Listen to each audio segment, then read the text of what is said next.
Hystérie, un podcast. Si paradoxal qu'en soit l'assertion, la science prend ses élans du discours de l'hystérie. Proposé dans le cadre des Journées nationales 2021. De ce cycle hystérique, c'est le sujet divisé. Autrement dit, c'est l'inconscient en exercice. De l'école de psychanalyse du Forum du champ lacanien, France. Qui met le maître au pied du mur de produire un savoir. Gwenaëlle Dartige, membre du Forum du champ lacanien et également élue du pôle 9 Ouest. Je vais mettre en dialogue un extrait de la pièce de théâtre de Hélène Cixous intitulée Portrait de Dora et un commentaire de Lacan sur celle-ci que l'on trouve dans le séminaire Le Symptôme. Un petit mot de présentation pour le premier texte. La pièce est écrite à partir du fragment d'une analyse d'hystérie de Freud. Initialement, c'était une pièce radiophonique et qui avait été réalisée à l'époque par Jean-Jacques Vierne. Quelques années après, Hélène Cixous en fait une pièce, cette fois-ci de théâtre. Ce que j'ai appris à l'envers, si l'on se fie à la chronologie de l'écriture, c'est qu'avant d'écrire ce portrait de Dora, Hélène Cixous a écrit en 1971 une fiction qu'elle a intitulée La déroute du sujet ou Le voyage imaginaire de Dora, que Lacan d'ailleurs cite dans cet hommage. C'est un texte, en tous les cas, que j'ai trouvé d'une qualité littéraire absolument remarquable, d'une profondeur dans l'écriture qui n'a pas été sans me rappeler l'écriture durassienne. Alors d'ailleurs, en parlant de Marguerite Duras, elle aura filmé quelques séances de la pièce, justement. Savez-vous, docteur, que c'est la dernière fois que je suis ici ? Vous me l'apprenez ? Oui, je me suis dit que je patienterais encore, mais je ne veux pas attendre plus longtemps la guérison. Vous savez que vous êtes toujours libre de cesser le traitement. Quand avez-vous pris cette décision ? Il y a 15 jours, je crois. 15 jours. C'est l'avis que donne une gouvernante de son départ. Vous êtes seul ? Où est votre femme ? Voulut-il ou ne voulut-il pas la guérir à son heure ? Ou le voulut-il seulement ce 1er janvier 1900 ? Il ne saura jamais, et moi non plus. Et elle non plus. Si seulement je savais simplement où je suis maintenant, dans quel pays, je pourrais commencer à croire. Vous ne m'avez pas laissé la possibilité de m'exprimer jusqu'au bout. Votre tendance à vous nuire à vous-même trouvera là son compte. Jamais je n'ai senti telle violence. C'est aujourd'hui la dernière fois que je suis ici. Vous vous vengez de moi comme vous auriez voulu vous venger de Monsieur K.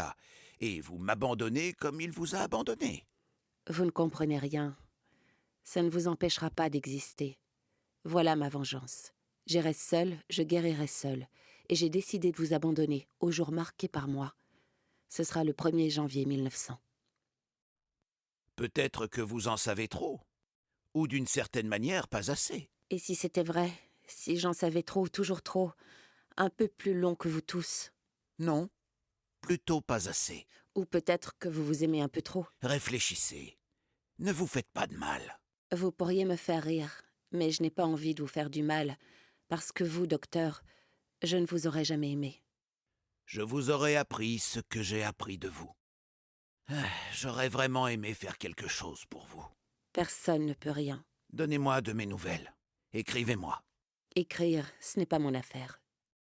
Alors, le deuxième passage est une tirade de Dora, seule.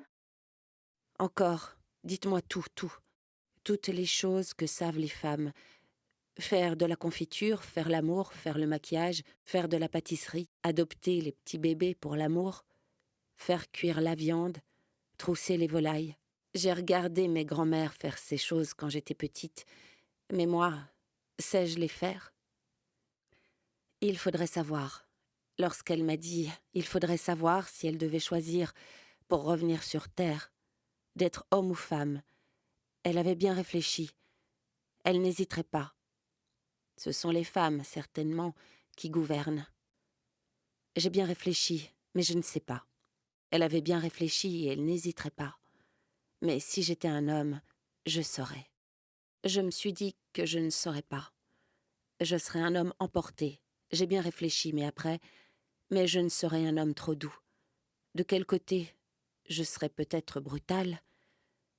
Si j'étais un homme, je serais inquiet, je serais louche.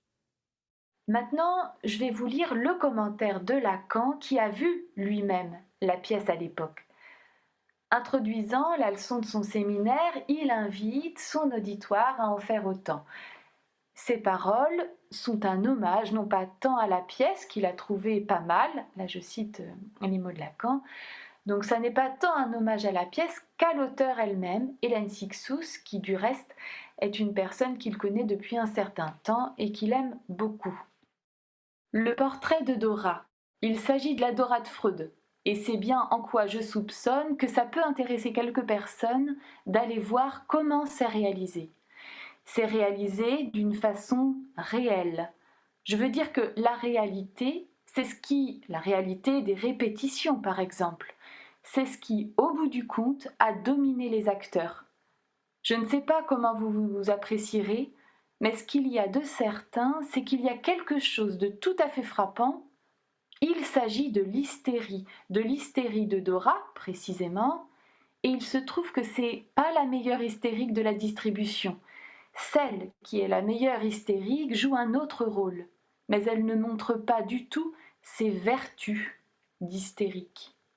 Dora elle-même, enfin celle qui joue son rôle, ne le montre pas mal, tout au moins c'est mon sentiment.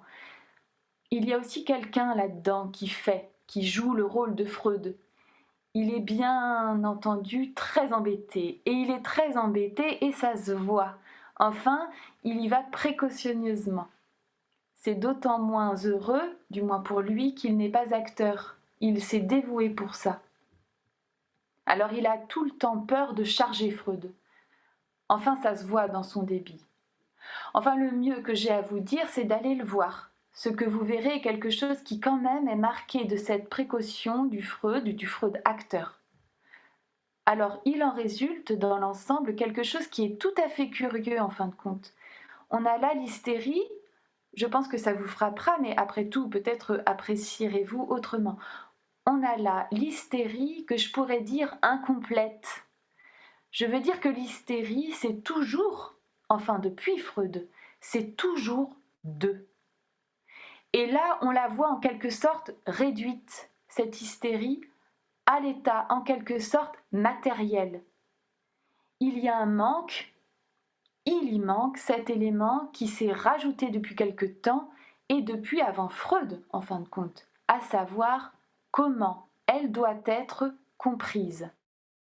Dans ce petit passage, Lacan nous donne déjà du grain à moudre, et à partir de ce grain-là, j'en ai extrait trois rebonds comme trois ouvertures.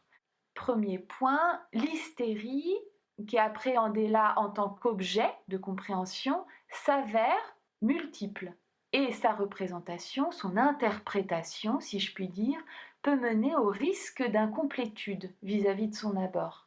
Le deuxième point, qui prend plutôt la forme d'une question, c'est comment articuler théoriquement la structure du deux que Lacan met en relief dans l'hystérie. Alors je rappelle la formule de Lacan, l'hystérie c'est toujours deux. Ce qui m'a arrêté, c'est l'apparente simplicité de la formule, avec derrière toute l'articulation théorique que possiblement elle sous-tend. Alors c'est pas facile, en tout cas pour ma part, c'est pas facile de partir de si peu, si j'ose dire.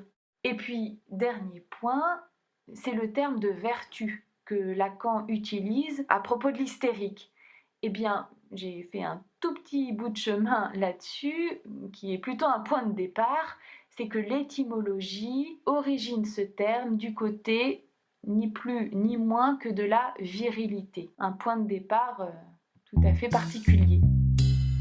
Cette série de podcasts vous est proposée à l'occasion des Journées nationales de l'EPFCL France qui auront pour thème Hystérie et qui auront lieu les 27 et 28 novembre 2021 à la Sorbonne, Université Jussieu à Paris. Merci à Gwenaëlle Dartige, Laurent Steven et Franck Sportis pour ce 3e épisode, enregistré et monté par Haïdé Parcollet et mixé par Thibaut Dejoux.